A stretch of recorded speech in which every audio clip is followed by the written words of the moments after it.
Let's get down to business. Let's get down to business.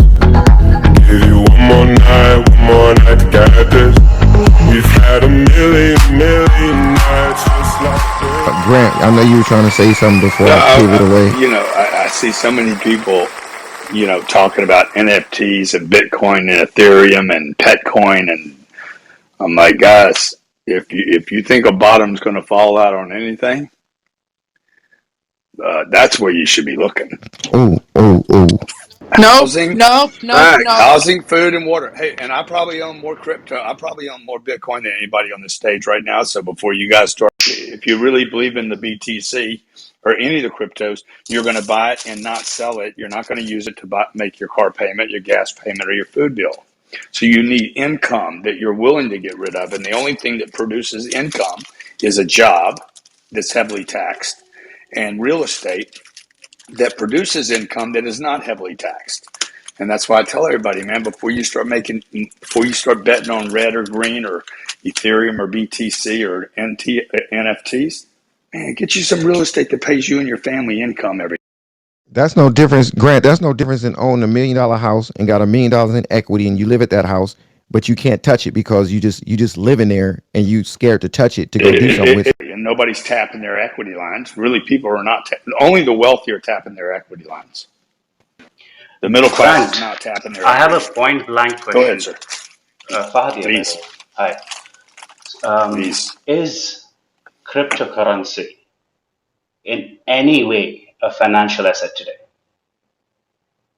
It's a financial medium of the future. Sandy, 1 moment, Sandy. I think he's trying to he's going somewhere with that. He was asking Grant. Who was that to ask Grant the question? Grant Fahad. What's your name, brother? Fahad. Yeah. Okay, Fahad. So your question was, is it a financial asset? Can any cryptocurrency present today on the blockchain be called a financial asset? And it's hard for me. I think he's asking me that. It's hard for me to see how they are. And then keep in mind, everybody, before you guys lose your mind, okay, all the hodlers here are going to lose it. I own Bitcoin. Okay, I own quite a bit of Bitcoin, but I don't see it as a financial asset. It's the future.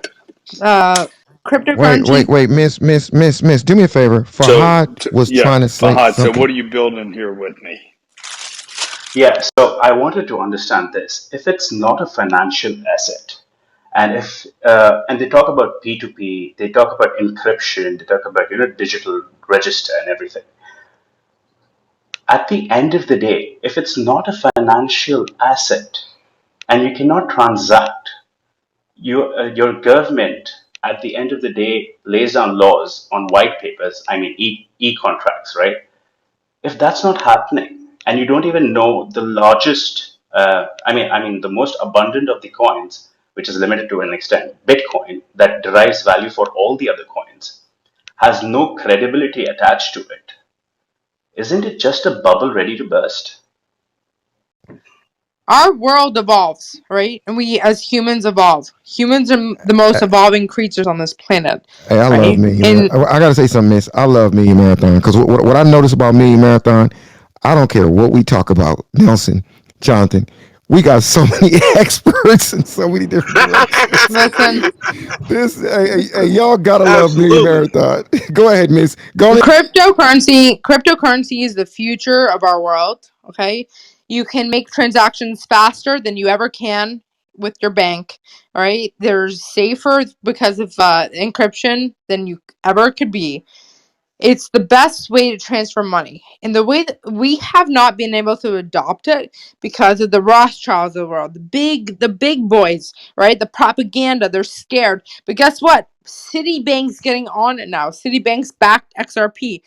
Like, there's big boys now backing the big cryptocurrencies. All right? It's the way of the future. It is the future of our world. Okay, so it's the future. May I respond? One. Go ahead, Fahad. Go ahead and respond. She mentioned encryption. She mentioned decentralization, which is wherein she said power to the people, not with one person or one family. That's the Rothschild, right? And then she mentioned, fast transactions. Encryption, yes, I would talk about encryption about 4 to 5 years back. But with quantum computing, please do not talk about encryption here. Encryption does not mean unhackable, it means difficult to hack. Then, third, it would be in terms of transactions, everything is all right. It's P2P, right? Like you mentioned, peer to peer. So if I were to trade with you and the transaction is legitimate, it goes through, it's fine, everything's all right, everything's good. But what if there is an exchange of a physical thing, tangible asset, Okay, and you this do is where not you give it got back? me. This is where you got me Wait, because wait, you one know second, what? one second. I'm not done. I'm not done. I'm not done. And what if you're in a country which does not take in evidence in court based out of white papers or e-contracts? Now, you're talking about the Rothschild family. We do not know the credit. I mean, we do not know who's backing up Bitcoin. No one does, and it's based on Web 2, which has not taken evidence in court based out of white papers or e-contracts. Now, you're talking about the Rothschild family. We do not know the credit. I mean, we do not know who's backing up Bitcoin. No one does. And it's based on Web 2, which has nodes. And because of that, it has a source code, which means it has a master or kill code, wherein all the coins could actually be transferred to one account, but no one knows who it is. So, why? My question here is how do you not know it is the Rothschild that created Bitcoin? Oh And my then how God. can you say, Hey Nelson, I like this dude. Yeah, I got a mod. Hey bro, you about to get modded right now. I like this dude. Hold on, let me answer this. Let me answer Wait, this. wait, wait. Where's Let me Fahad? answer Wait, this. wait. Let me mod him. Wait. There you go, brother. Let me answer this. I Fahad, have an welcome to the answer. mini marathon. Go ahead, miss. thanks? You know what? The Rothschilds own everything, and they own all the banks. They own all the money in the United States, across the world. This is Okay, the stop. one. This is anti-Semitic. Stop it. Oh my God, let her finish, miss. What's anti? Wait. Let the lady finish what she was saying. Please. Let They the own the Rothschilds. They own everything. That's where the money is. Okay, this is where the money and the power is in this world. Can I ask you a question? And this is a serious question. The girl is speaking, and don't take this wrong. What's your name, miss? Cassandra And how do you pronounce the name? The Roth. How do you pronounce their name? Say it again. Rothschild. Okay. So I got a question for you, and listen carefully. Have you or any of your friends ever seen one of the Rothschilds in person? No, and you will never. Okay. So question for you. There were 3 on Oh my God! I am talking to this young lady, Miss. How do you know that the Rothschilds even exist? I just want to hear what your answer is. I would like to open that up to the whole crowd. How Miss, do you know that Miss, anything exists? no. I'm just curious because you're speaking so. How do you know? How do you know Santa exists? Hey, He How do does you know because that God I used to exists? get I used to get gifts when I was little. What are you talking about? I Jerry, got a fire truck at 5. Gaslighting you. Go ahead, Jerry, Grant. This is the if power. This you is the power. if you created in today's terms $1 to $10 trillion worth of wealth, and then you died, and you fast forward 100 or 200 years from now, before you died, would you make sure that money was still where it needed to be, Yes, or would you just die and be like, okay, I had a good run here, fuck it? I'm gonna make sure it's where it needs to be. Yeah, exactly, bro. So like 200 years from now, that money still be living. Now, it might not be called. It probably won't be called the Jerry Malcolm Show now, because people are going to hate your guts for getting so rich, and they're going to sue you for it, and the government's going to tax you for it. So what are you going to do? You're going to start, like, I hear these rooms here. We're talking about LLCs and getting these different companies to protect yourself. You don't think you'd cut that thing up into 1,000 companies Yes. and You're going to charities? go to Mars. That's where you're going to go.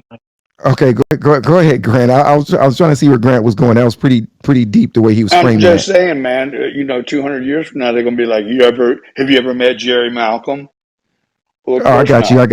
I Have just you want met any of the but Malcolms? Do you know any of the Malcolms? Ambush I No, report. like we don't know any of them. I like the way that sounds. You met any Malcolm? That sounds real powerful. But check this out. I just want to hear what she said. I'm just trying to. Hey, listen. I get a bonus. Jonathan gives me a bonus whenever I stir stuff up. So I was just trying to get my bonus so I can go out tonight. Sorry, this is Tira. This is Tira. Could I speak about the Rothschild thing that's going on? Tira, you're so sweet the way you just said my name. You go ahead and Oh, speak. thank you. I look about My this. name, say my name. Oh my Can God. you shut that mic up? God Or damn. at the very least, stop the singing. Jesus. Let's get down to business. Give you one more night to get this. We've had a million nights just like this.